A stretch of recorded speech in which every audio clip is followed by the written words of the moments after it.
경기도 안성에 있는 이 단독주택, 지난 13년 정의기억연대가 위안부 피해자 할머님들을 위해 조성한 쉼터입니다. 현대중공업으로부터 10억 원의 지정기부를 받았습니다. 그런데 이를 둘러싼 의혹이 계속되자 이 정의연이 직접 설명 자료를 내놨는데요. 의혹과 해명을 하나씩 짚어보겠습니다. 첫 번째입니다. 이 건물을 시세보다 비싸게 샀다 혹은 더 싼 값에 팔았다라는 의혹입니다. 정의연은 지난 2013년 이 주택을 7억 5천만 원에 샀고 약 한 달 전에 4억 2천만 원에 되팔았습니다. 1억 원가량 들었던 인테리어 비용까지 고려하면 거의 반값에 판 셈인데요. 이에 대해 정의연이 설명을 했습니다.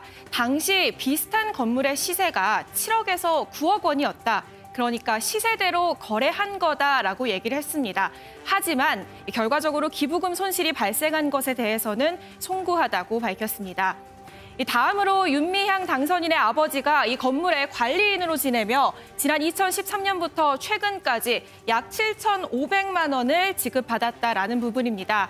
정의연은 친인척을 관리인으로 둔 점에 대해 사려 깊지 못했다고 사과했고요. 윤 당선자도 오늘 한 인터뷰에서 월 120만 원 정도가 사익 목적은 아니었다고 했습니다.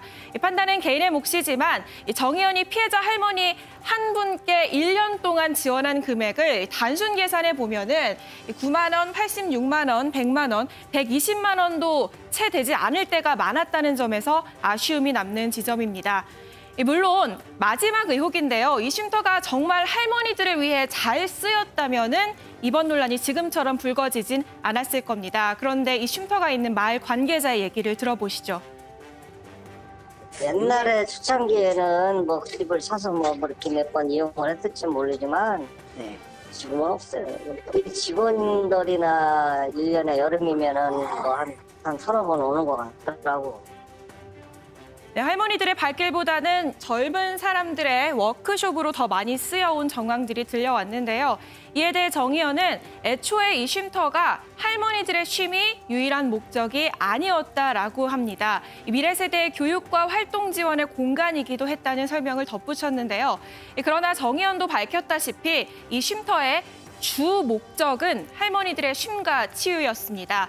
해당 논란이 본질을 떠나 정쟁의 도구가 되는 일도 또 그간의 정의연의 활동들을 모두 폄훼하는 일도 없어야겠습니다만 이 피해자 할머님들의 목소리에는 귀담아 들어야 할 것 같습니다. 오늘의 프레스콕, 피해자 할머니를 위한 쉼터 그리고 정의연의 해명을 하나씩 짚어보겠습니다.